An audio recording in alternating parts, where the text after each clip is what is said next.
Hello, everyone, and welcome. This is session B4, Lightning Talks. My name is Rebecca Hewitt.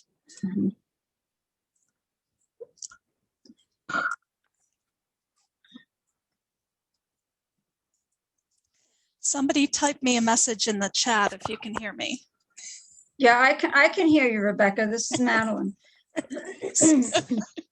Okay, so this is session B4, Lightning Talks. We have 4 great talks for you.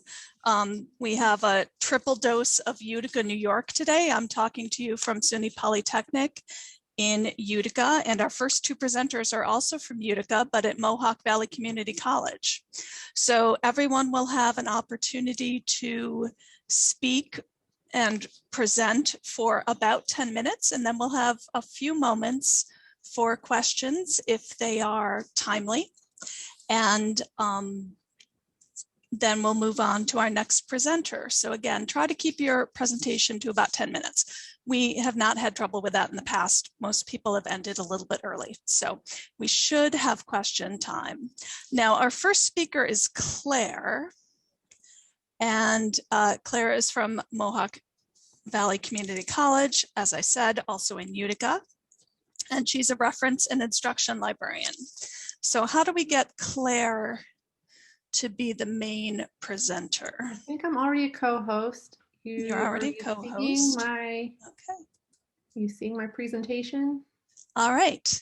Awesome. Thank you very much, Claire. Go ahead. All right.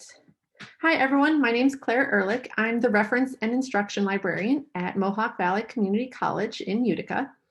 I want to share with you some things we've done to improve our online reference services and products during the pandemic. These are all things that don't require a lot of time, money, or expertise. And I think they're all things that are going to continue to serve us well, no matter what future semesters look like. So at MVCC, we've had LibChat and other lib stuff for years.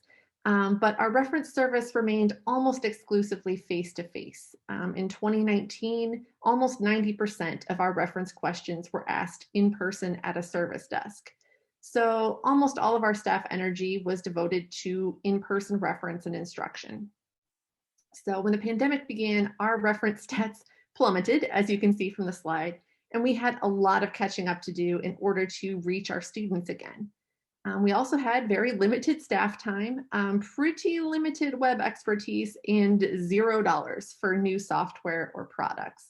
So we needed service improvements that we could implement using what my grandmother always called the materials on hand and our own ingenuity. So first, we added proactive chat widgets to our homepage and all of our lib stuff, our FAQs, our lib guides, etc. If you don't know what proactive chat is, that means the chat box pops open after a visitor has been on a web page for a certain length of time and offers assistance.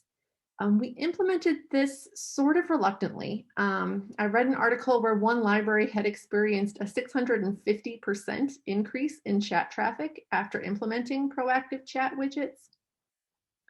But the college has this artificially intelligent proactive chat bot named Mobot on all of the college pages. And in March 2020, we had literally just convinced the college's marketing department to remove Mobot from the library's homepage. Don't tell anyone from our marketing department this, but we all hated Mobot a lot. And we weren't really excited about replacing him with another annoying pop-up thing. But we really needed to reach more students. And we had some data suggest that this was going to do that. So we gave it a try. We implemented proactive chat between the fall 2020 and spring 2021 semesters. And chat traffic increased 122% to semester. It doesn't look particularly impressive on the surface, but in typical years, reference traffic is lower, noticeably lower in spring than in fall. And this year, that increased chat traffic was enough to result in a net increase in total reference questions. And we also had a significant increase in research-related questions. Students were asking us not just, How do I log into this, or why isn't the printer working? But they were asking us genuine research questions. So overall, reference traffic is still a lot less than it was pre-pandemic, but we are reaching more students than we were previously. I know other institutions have added proactive chat also to Primo and to individual databases. So that's something that I really want to explore further, because I think that would just only increase our traffic. Another thing we started doing is using the search data that SpringShare provides in LibGuides and FAQs. We were so focused on our face-to-face traffic before that our maintenance was always to kind of like run the link checker and update things that were obviously out of date in the FAQs. And that was really all we were doing. But once virtual things became much more important, I stumbled over our LibGuides and LibAnswer search data. And I also got our systems librarian to pull the most searched terms from Primo. And the results were pretty revealing, and it's really informed our reference and instruction. For one example, it turns out that in fall 2020, the phrase "your topic" was 13th on the list of the most common searches in Primo. Even assuming that some of those were smart Alex students, there's probably also a pretty major failure of communication happening somewhere. So those of us who do a lot of instruction at MVCC have started being much more careful in our wording when we're telling students what to enter as their search. We've also learned that when students search in the LibGuides search box, the search box at the top of the LibGuides homepage, they don't know what they're searching there. The searches are almost exclusively book titles, specific research topics, some of which were in very lovely exemplary Boolean terminology, but they're not going to get a good result when they search that LibGuide search box for that. So between last fall and last spring, I had updated the language in that search box, which is fairly easy to do. I entered it from like the generic enter search terms here to find a research guide. But I just recently looked at our statistics again, and that has not seemed to help. So this week I just removed that search box altogether. It was not actually helping anyone find what they needed. So I just removed it as an option. It's one less frustrating thing that's going to happen to students. We've also, based on our FAQ search data, we've added some FAQs that we didn't know that they were frequently asked questions. They're not frequently asked questions in person, but they were frequently asked just typed into our FAQ page. And we've also added tags to existing FAQs to make them match up better with the way that students actually ask that question. A third thing we've done is we've tried a little website user testing. We had a couple of captive audiences this past year. The library went back to being fully remote for most of winter break. The college wanted to continue to pay our circ staff, but we had to come up with meaningful things for them to do at home. So I'd been curious for a while with how user-friendly our website is to people who don't work with it every day, like the reference librarians do. The circ staff look at the website occasionally, but not nearly as heavily as the reference librarians do. So I came up with some questions on a Google form, asking them to do various tasks on the website and the LibGuides and record how long it took to do them. And if they had to look multiple places to complete a task, where they looked first to try to get a sense of like where we have things versus where people expect to have them. This worked really well with the circ staff, found some things that needed to be kind of foregrounded on our website. Since it worked so well, we did it again with our student workers towards the end of the semester. A lot of them had not maxed out their work study funds because we've been open shorter hours this year, and they needed additional work. So at our library, our student workers don't use the website for their jobs. So they're a good test case because they're probably going to know about as much about our website as a typical MVC student is. So those responses are, I'm still looking at them, but I'm going to use those to inform some future updates to our website and our LibGuides. Another thing that we've done, I inherited a whole lot of how-to research guides. We have a category of research guides that are specifically called how to do specific tasks. And they were really text heavy, the ones that I inherited, not very web friendly. They didn't seem to get as much usage as I really thought that they should. But back in the before times, this was always on the back burner. Suddenly, when everyone was remote and we could expect that our digital remote asynchronous things were going to be getting a lot more usage, that just really shot up my priority list. So I've made changes to a couple of those how-to guides so far. I've been using galleries to kind of break up the content into manageable chunks of short chunks of text, and finding funny GIFs that illustrate each step just to kind of make them entertaining and kind of keep people going through it. The viewing statistics so far aren't objectively stellar, but they are, depending on the guide, between 2 and 4 times higher than the guides that they replaced. So I think as we continue to improve more guides and promote them, I think their popularity there is just going to continue to grow. Finally, I wanted to mention something that we did try that did not turn out to be worth the effort, just to spare you all the pain. During the second half of spring 2020, we were really trying to mimic our physical reference desk. So we had designated daily Zoom office hours. We heavily advertised that a librarian is online at these specific times to answer questions. And we never had a single student join any sessions ever. So instead, we've moved to a LibAnswers form on our website that generates a ticket. And on that form, there's a box that students can check to indicate that they're interested in meeting on Zoom. We're also exploring the screen sharing add-on for LibChat. It's not expensive. It's not $0, but it is not a whole lot of dollars. And that allows us to integrate the library Zoom account into LibChat and just kind of seamlessly move from a chat to a Zoom meeting to demonstrate how to do something. That's going to save, I think, a lot of pain and frustration. My understanding is that slides will be available after the conference. So I've included a bunch of links to training and articles for inspiration here. And I'm happy to answer questions or provide whatever moral support that I can. So please get in touch. Thank you very much. Thank you, Claire. We have 1 or 2 minutes for questions for Claire. We have one note in the chat from Melissa, who concurs that the box, I think she's talking about the box on LibGuides, is the search box is very confusing.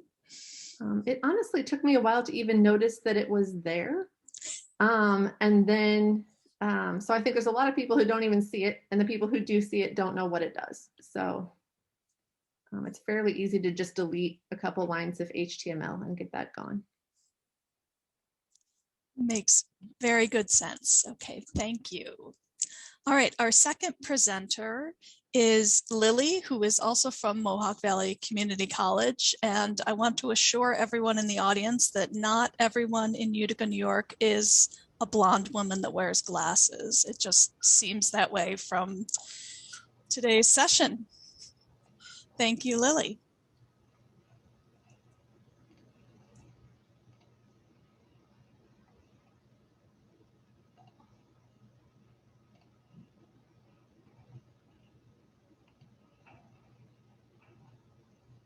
Okay, great. Hopefully I'm showing up okay. So today I am talking about planting seeds of college level research. So in a semester long ago, or what certainly feels like it, instructors at Madison Oneida BOCES reached out with a request for library instruction. Their students are high school seniors duly enrolled in EN 101 composition at Mohawk Valley Community College. This afternoon, I'll be sharing about these students and their instructors, what their full school day visit to our campus included, the preparations that I made, and where I'd like to see this collaboration go. So a bit about these students. Dual credit students at MVCC are those who are area high school students enrolled in one or more of our courses. These are taught in their high school classrooms by their own teachers who have been approved as adjunct instructors. So they earn both high school and college credit for these classes at the same time. In the instance of a BOCES class, like the one I'm describing today, the students congregate from about 10 different school districts. So traveling to our campus in Utica would not otherwise be feasible for many of them. These students that I've taught are very bright, intelligent, ambitious young people. Many of them are headed to college in the fall. And in a class I taught a few weeks ago, the students actually introduced themselves to me by telling me where they're headed in the fall and what they're planning to study. And I thought that was a really great icebreaker. And I think I would probably implement that again in the future, especially if a class is small and we have the time. So the students visit campus at MVCC that day for about 4 to 5 hours. So we try to accomplish a few different things during that time. They receive a basic introduction to the college campus. Many of them have been to campuses on other college visits, but haven't necessarily experienced it as a student in a learning environment. They complete a full library orientation, and they learn research strategies fine-tuned for an argumentative or persuasive paper, which is the assignment that they're working on. And this is a very typical required assignment in MVCC's EN 101 classes. And there's also a discussion on the importance of citations and how and why to avoid any kind of plagiarism. So this is a snapshot, rough outline of what the visit day schedule usually looks like. So when the students and instructors arrive, we immediately get settled in the library's computer lab, which is our instructional classroom space. I like to begin by introducing myself and taking care of basic housekeeping like directions to the restrooms. The library orientation activity allows time for the students to explore the library in groups and then teach each other about what they find. I also take them on a tour that kind of has an informal tone to encourage them to ask questions as we're going around. Back in the classroom, I orient the students to the library website and how to conduct research with our resources. This is a more in-depth version of what I would do with a typical class. They go to lunch at our dining hall. So this is another opportunity to immerse a little bit in regular college life. And then after lunch is when we tackle that topic of plagiarism. And that naturally leads into the importance of citations and how to create and use them. And then we finish up the day with the students having time to actively research on their own when they can use databases or look for books and ask me any questions that they have. My preparations for this group are a bit more extensive than what I need to do for a standard class. The lesson plan includes aspects of 2 different types of library instruction sessions that I typically teach. There's the EN 101 research skills and resources component, plus the library orientation activities. So this is similar to the teaching materials I would use with regular on-campus students. I email and or phone the teachers to keep in regular contact. This is something I would do anyway, but I found it's particularly important with the extra details to consider for this group. For example, I've helped connect the lead instructor with dining services to take care of lunch details before that day. I also retrieve relevant books from the stacks ahead of time. The instructors will give me a list of topics that the students are considering so I know what to look for. And this has proved to be a huge time saver because it means the students have more time to focus on other things while they're on campus. And this is not something that I do for regular classes because it is time consuming on my part. And finally, I create packets with all of the things that are listed here on the slide.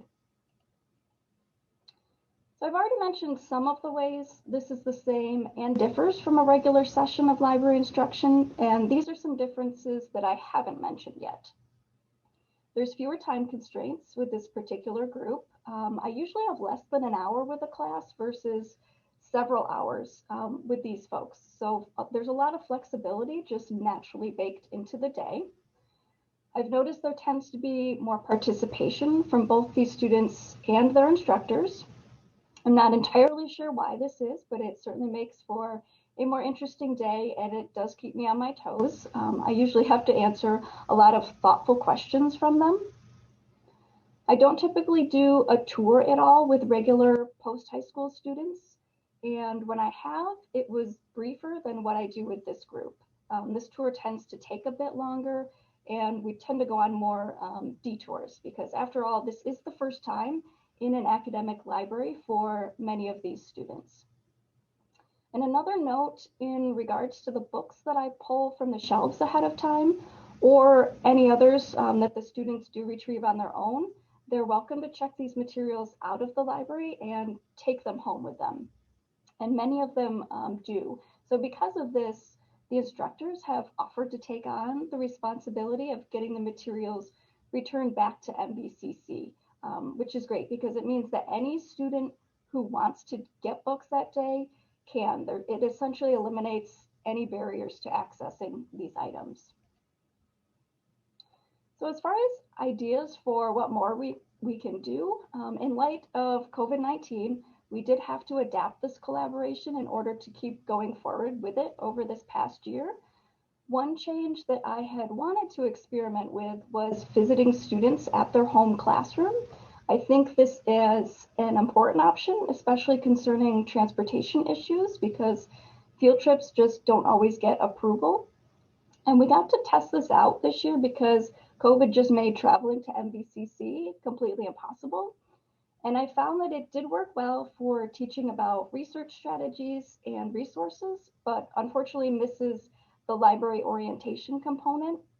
It also lacks that more exciting mood that is generated by being on campus.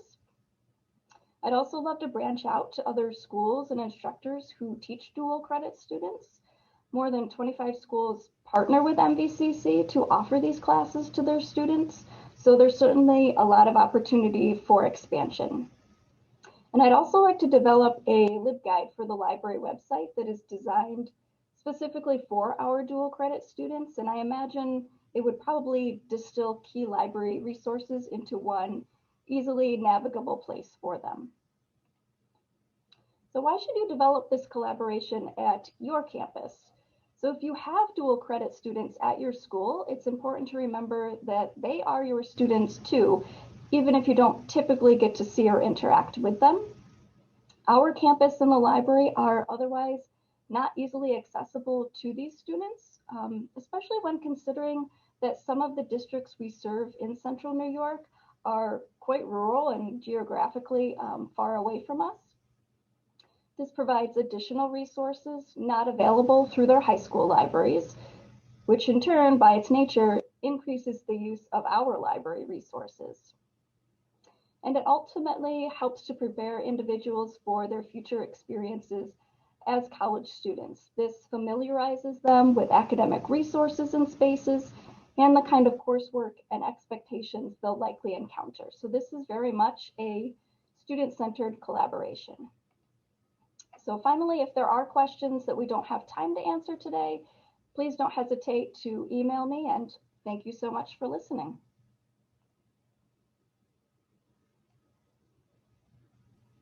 Please feel free to unmute yourself or type questions for Lily in the chat. And Lily, I'll get the ball rolling. Are students who participate in an instruction session with you able to come back on their own to the MV library, or are they limited to that one visit? Yeah, that's a great question. They can certainly come back if they'd like to. Our campus, really even during COVID, we were still totally open to the public. So we do serve any high school students who do want to use the library. And do you have any way of knowing, I mean, do you have a swipe at the door, or do you have any way of knowing who's coming in? We generally don't. The doors are wide open. If anybody does want to check anything out of the library, we have to make sure they're in our system. So we just set up what we call a community borrower account in order for those high school students to be able to check things out. And if they did want to use something like our databases on the computers, we do have a login that we can use for them. So essentially they have access to just about everything our regular on-campus students would.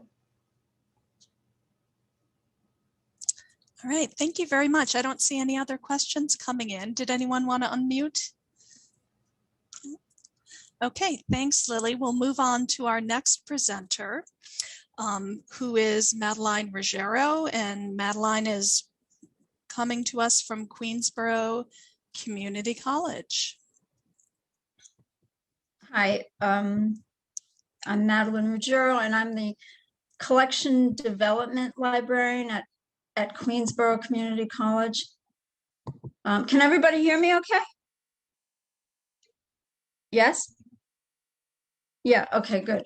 So the talk I'm giving is on delivering online information literacy classes via a GPS mindset. And this was a workshop that was sponsored by CUNY that I participated in this winter. And I participated in it because it was a challenge moving to online courses. The challenges included motivating students in an online course, keeping students engaged, maintaining connectedness between students and instructor, between students and peers. And so what this learning mindset is about, it's about students' belief about themselves as learners and their learning environment. So you have to be aware of the language that you're using. So we have the G, which is the growth mindset, the belief that intelligence can be developed through hard work and the use of effective strategies, and asking for help from others when needed. And the P is for purpose and relevance. So be transparent and belief that work is valuable because it is personally relevant. So be transparent with the students and let them know why they're learning what they're learning. And then fostering a sense of belonging for the S. The belief that one is connected to and respected by peers and cared for by teachers. So you would give emails and call students by their names and make sure that there's a presence there, that you're supportive for them. And so the growth mindset drives motivation and achievement. So the student will believe that they can get smarter, that it's not a fix, that the brain or the intelligence is not fixed. Someone can get smarter, can actually learn how to do the work, and that learning is the goal, and that effort and persistence will make them stronger and thrive. Spending more time and working harder, facing challenges instead of hiding from challenges, and that they'll be able to be successful if they do all these things. And I also like to stress that the brain is a muscle, and that if you use the brain, that you'll strengthen it and you'll become smarter. And then here's an image of a fixed mindset and growth mindset. So some of the elements of the growth mindset include viewing challenges as opportunities, priorities of learning over seeking approval, focus on the process instead of the end result, being inspired by the success of others, thinking of learning as a brain training. And then we have some fixed mindset concepts, such as effort is not regarded as fruitful, and student may give up easily. And then we have the purpose, the P, which is the purpose and relevance. So like I said, you want to be transparent to your students. You want them to know why they're learning what they're learning. And I'll give you an example for a psych class that I teach, and the techniques that I use and how I put the GPS in place. And And then the sense of belonging. You want to maybe call students by their names, start with an icebreaker, engage the participants, make sure that they know they can reach you if they have any questions. And then this is how I start sometimes, especially in a morning class. I just took this from Google, the squirrel meme, and ask students how they feel, and they often get a kick out of this. It's just a way of getting the students engaged in the beginning of the class.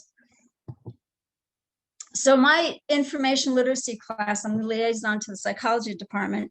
I teach on how to read and find a scientific article. So it's a daunting task for most students, and students get really confused on what a scientific article looks like. Some of them doubt whether or not they can even learn it or find one. And so I let students know that they can grow their ability to learn and how to find and read a scientific article if they listen and use the skills that I teach, if they ask for help if they need it, and if they practice.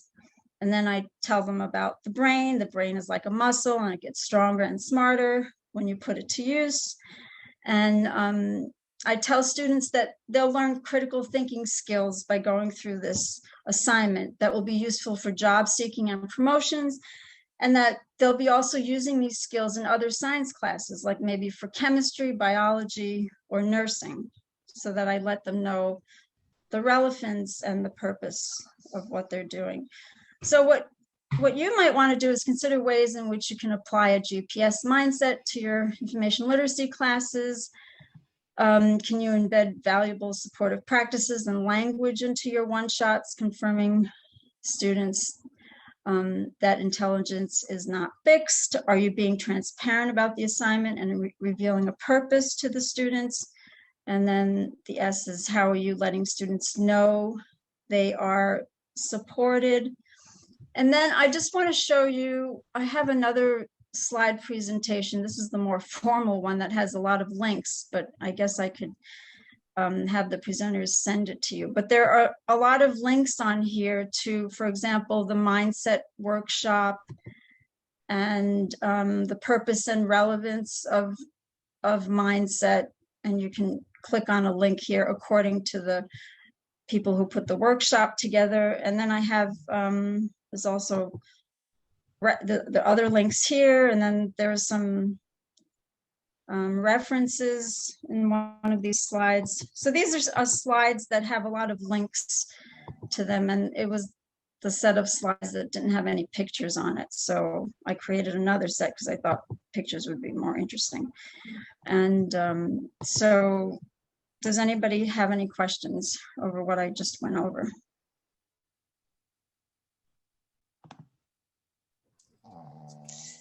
Again, feel free to unmute yourself or type into the chat. I'm sorry, I don't have anything to say. Will you be sending the participants the slides? Everything will be available, Okay. Madeline, as a recording after the session. We don't have the ability to send out slides. Oh, so then in that case, can you put this in as a link in the chat? Or maybe I can do it. Let's see. Copy link. So I'll put it in the chat, which I can't seem to get to, but let's see. Do you have the ability to do that? I guess you don't. We have a message from Claire in the chat who said that if you send them to Jocelyn Ireland, who's one of the coordinators of SUNYLA's conference this year, that she can post them online. Oh, okay, that's great. But All right, but adding them to the chat would be great also. Yeah, I can add it to the chat if I could get rid of the pictures that are covering the chat. Okay. Oh, I guess I'd have to stop sharing. Okay. Okay, just a minute here.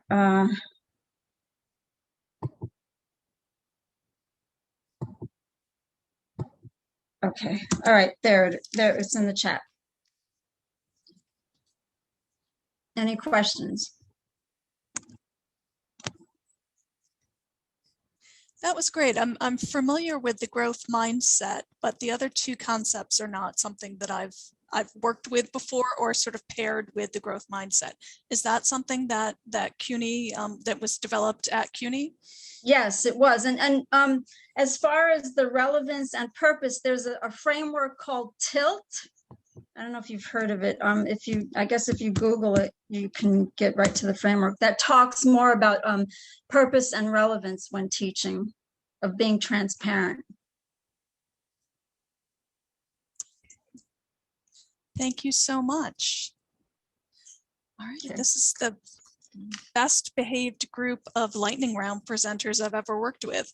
I actually gave a lightning round presentation in person once, and I went over my time, and the timekeeper had a set of maracas, you know, those handheld shaky things, which they started shaking this 1 second past my time. So I didn't appreciate that.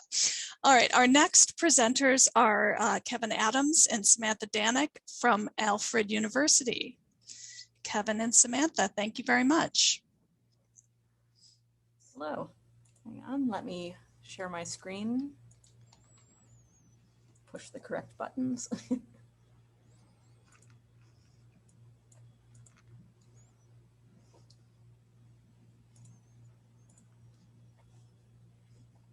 All right, hopefully everybody can see and hear. So I'm Samantha Danek. I'm the Engineering and Scholarly Communication Librarian at Alfred, and I'm here with my colleague Kevin Adams. Hello, yeah, I'm Kevin Adams. I'm the Information Literacy Librarian here at Alfred University. And we're going to be presenting on repairing the curriculum using OER to fill gaps. So this is kind of some research that we've been putting together for a book chapter that we're writing, and we're just going to share where we're at in that process and what we've learned so far. So before we get started, I just want to go ahead and share a land acknowledgement really quickly. So we conscientiously and intentionally recognize, acknowledge, and honor that we are gathering on the traditional and ancestral lands of the Onondaga, also known as the Seneca people. The Seneca Nation of Indians are the largest of the 6 nations that constitute the Haudenosaunee Confederacy of Nations, or the Iroquois. Alfred, New York, where we are, and Allegheny County and New York State at large are all still home to the Seneca people. And there's a link there to where you can find out whose land you are on. I encourage you to check it out, and I will share that link in the chat as well.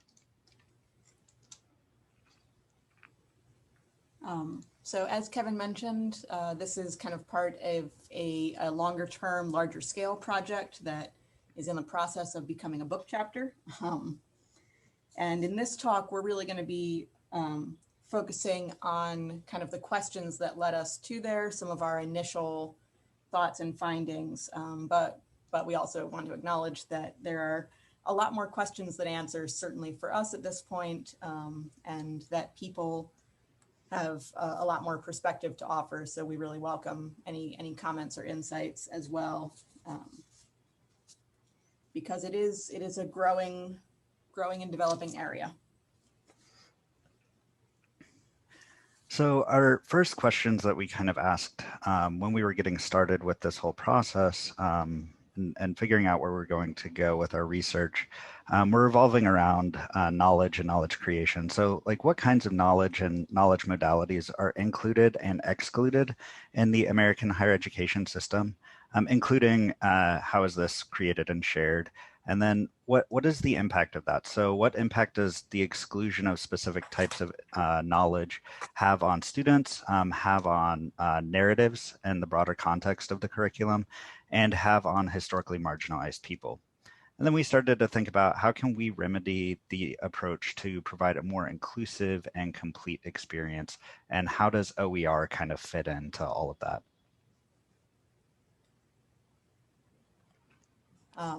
So those were our original questions. They did not necessarily stay the focus of our chapter.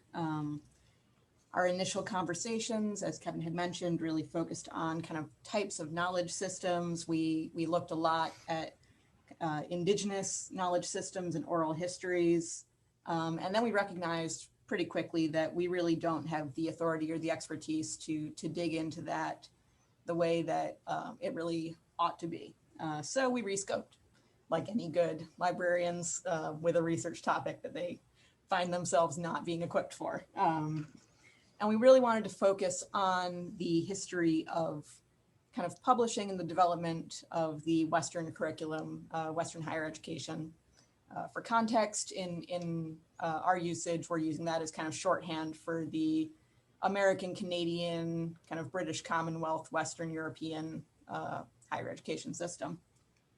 And as we kind of reframed our questions, we started thinking more about, in this kind of Western higher ed setting, whose voices are privileged and whose are not, and then considering what gaps that leaves in the curriculum.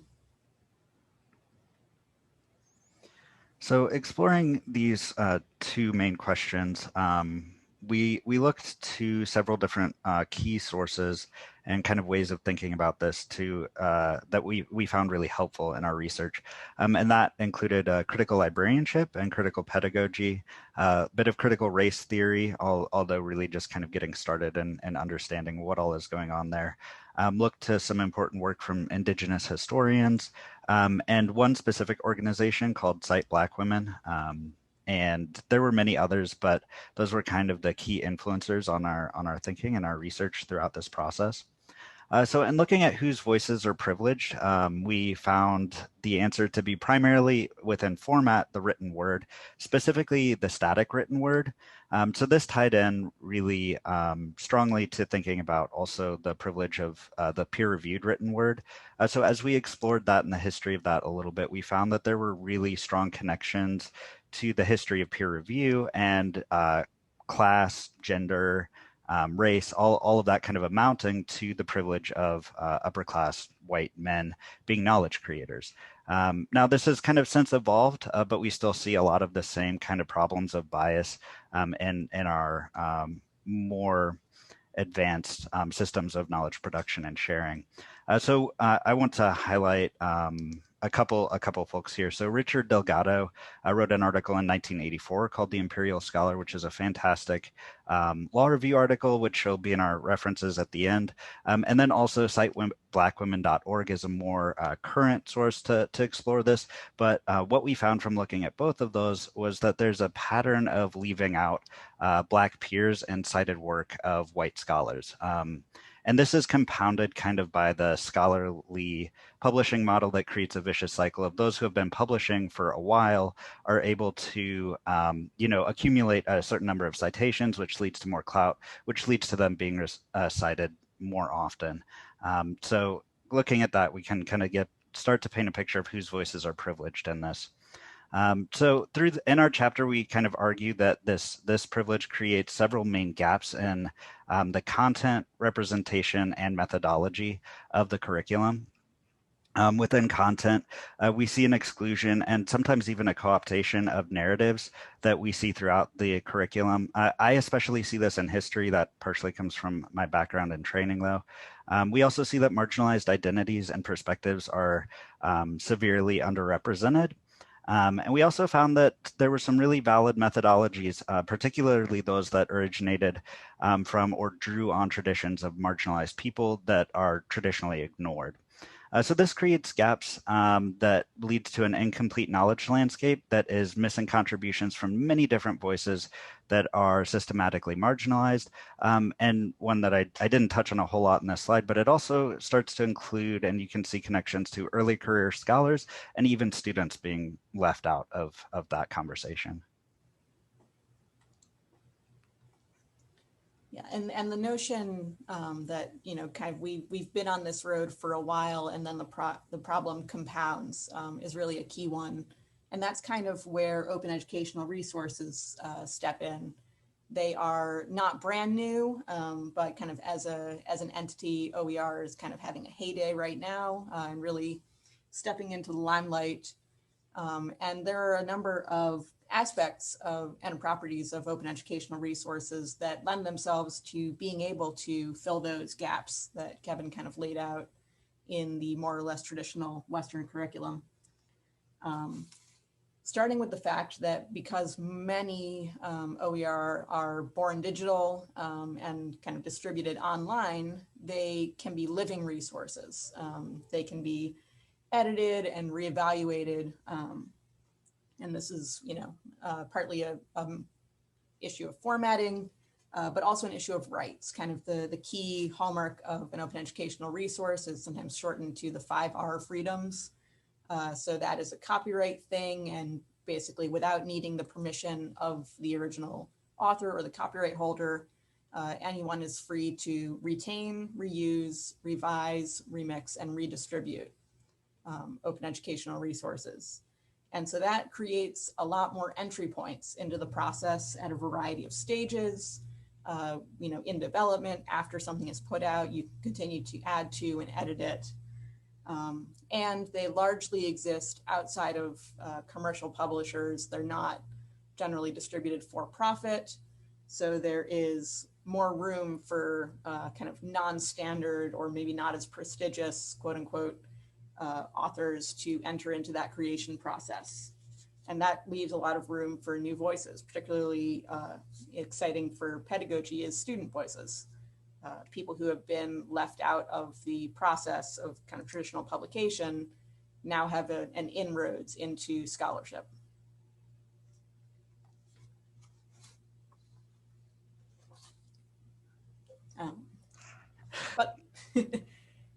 But that's not without some risk.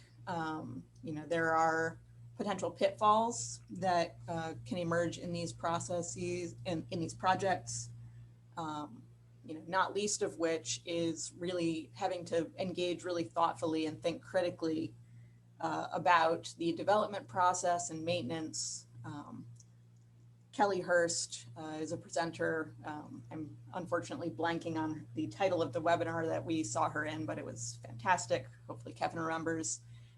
And she kind of breaks it down into these questions of, as you engage in a project, ask yourself to look really critically at who it's for, who is going to benefit from it, and who will be burdened by it. Yeah, absolutely. The webinar was titled "Working Towards Anti-Racism and Culturally Responsive Teaching in Open Education," and we do have a link to that in our references also. But yeah, I find these questions really helpful, and maybe reiterating a little bit here, but just kind of keeping these in mind when thinking about OER as something that can be a tool for helping combat some of the gaps that we've established in the curriculum, but also understanding that it could just easily be a tool to kind of perpetuate some of those.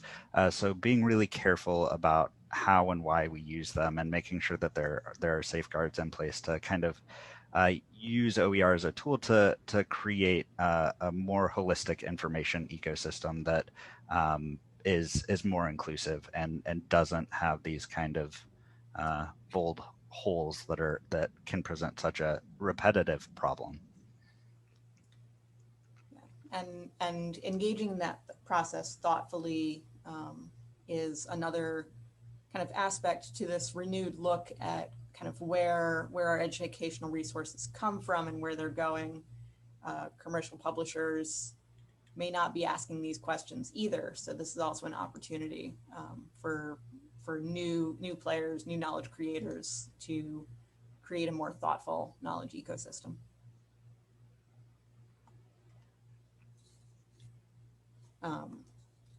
We do want to kind of leave you with some reading, some references that we spoke to in this talk specifically.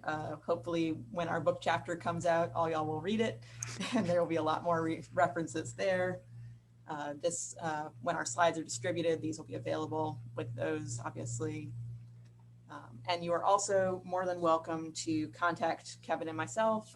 We would love to hear any thoughts or any questions that this kind of sparked for you all. If you want more readings, we can send them to you. And thank you very much. Thank you, Samantha and Kevin. Please, questions for our presenters can go into the chat, or feel free to unmute yourselves. Kevin and Samantha, do you have a title for the volume that your chapter's coming out in? It is Open Educational Resources and Social Justice, I believe is the tentative title. Okay, thanks. Your explanation of why OER is ideal to address these gaps in publishing was one of the best I've ever heard. So that was really outstanding. Thank you very much. Thank you. By which I mean it made more sense to me than the other ones that I read. So it's probably my fault.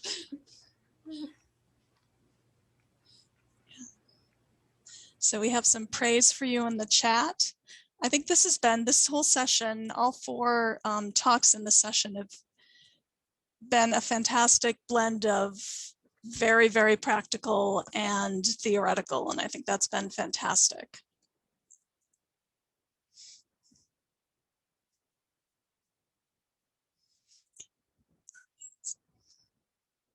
Lots of food for thought. Okay, well, while we're giving folks just a moment longer to digest, I will let you all know that if you're interested in a special interest group meeting, those will take place at 3:30 this afternoon in Zoom room 3. And thank you so much for joining us for lightning talks. We have another round of lightning talks Thursday afternoon, and actually a few more throughout the session. I'm a huge proponent of them. So I was glad that we got so many proposals today. And thank you so much to all of our presenters. And I hope everyone enjoys the rest of the conference.